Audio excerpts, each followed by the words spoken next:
So in this video, I want to talk about how to be the literal best version of yourself that you could possibly be in your life through values. Your values are like a little quick look summary of what you need to do, who you need to be the most like content, happy, fulfilled version of yourself available. So in this video, I want to walk you through an activity to figure out what your specific values are, what your core values, the things that really drive you are, and how to enhance them in your life so that you're like really just owning them. This video is the second of 4 in the Design Your Intentional Life Challenge. This is a 4-day video challenge where I'm providing free worksheets for you to work through to create your intentional life plan.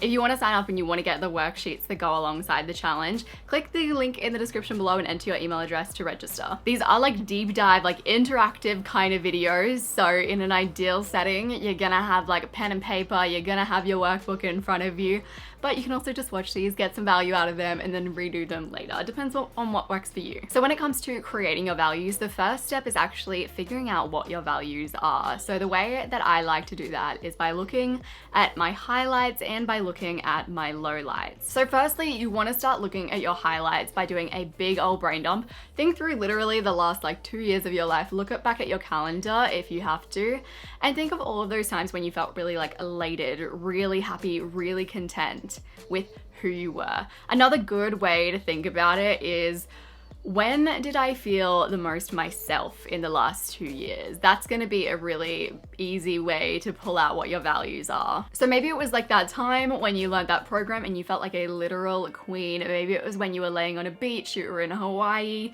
and you were living your best life. Maybe it was when you told that person how you felt and you were just like really proud of yourself for doing that. So then you want to sort of flip it and you want to look at your lowlights. So these are the moments where you felt the most like downtrodden, the most like just over life, the most not yourself. So think back, maybe it was that time when you had a client that completely changed directions like mid-project. Maybe it was that period of your life where you were always on Instagram, and maybe it was when you were hanging out with those certain people, when you were doing that certain activity. Just really think through times when you felt frustrated and just angry with the world or the current situation at hand or yourself. On those 2 lists, you're going to find a few patterns that will appear. So you're going to find things that will actually inform what your values are.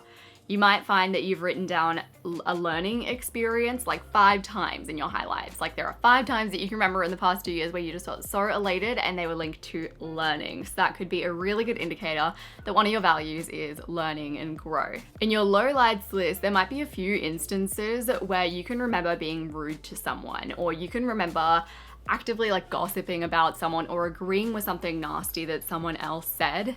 And if that's on your lowlights list and you really think back and you're like, oh, I felt the least myself in that moment, maybe kindness and compassion is one of your values. So you want to start sort of looking for those little patterns throughout your lowlights and your highlights that can inform what your values actually are. They may not inform all of your values, but it's a good place to start. So on your worksheet, you're actually going to find a big old list of values. I tried to think of all the values that I could. I looked up all the values list and then went on thesaurus.com so that everything is there.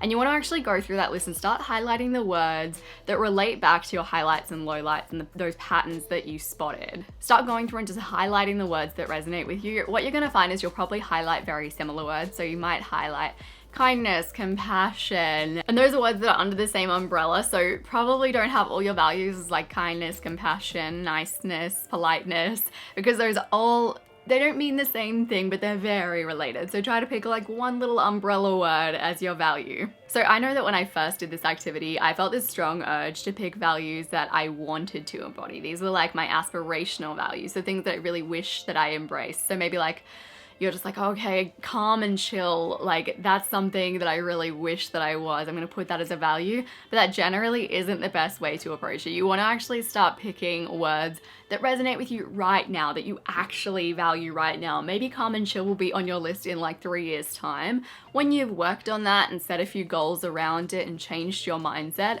But for now, it shouldn't be on your values list because it's not a driving value for you. So you want to choose 5 max values, and that's just because the less values that you have, the more that you're going to value them.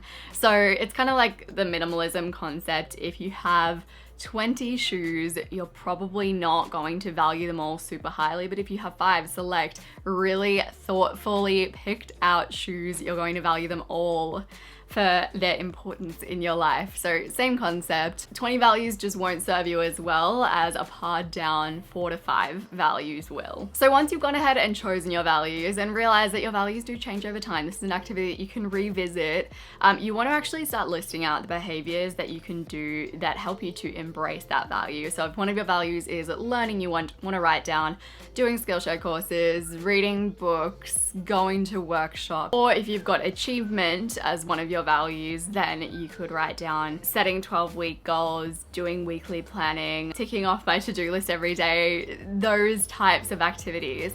Then you want to do a little bit of the flip side again, and this is an idea that I completely stole from Anthony at Break the Twitch, who is excellent, and I'll link his video on values down below. And that is writing down the activities that you do that don't support this value, because when you're doing activities that don't support your values, you're going to feel misaligned, and this could be really insightful for you to write these down and be like, oh, that's why I'm feeling so that's why I'm feeling so off. That's one of the big benefits of values, is that you can revisit them when you're feeling off and be like, okay, how am I not living in line with these? Because that's probably the reason I'm feeling so blah. Creating and defining your values can be a life-changing activity, but continuing to embrace them is also an important part of your journey. So you want to think about how you can integrate your values into your life going forward. So ideally, if you have some kind of monthly review, quarterly review process set up already, you want to think about how you can integrate a little like values refresh or values review into that process so that you can keep your values at the top of your life. If you like this video, you're going to like all of the videos in this little mini challenge. I'm gonna have a link to the playlist on the screen. In tomorrow's video, which is all about how to map out your life, I am going to be putting in a little bit of an exciting announcement. This is a really exciting announcement. Like I'm pumped, I'm ready. So keep an eye out for that. I appreciate you guys so very much, and I will see you soon.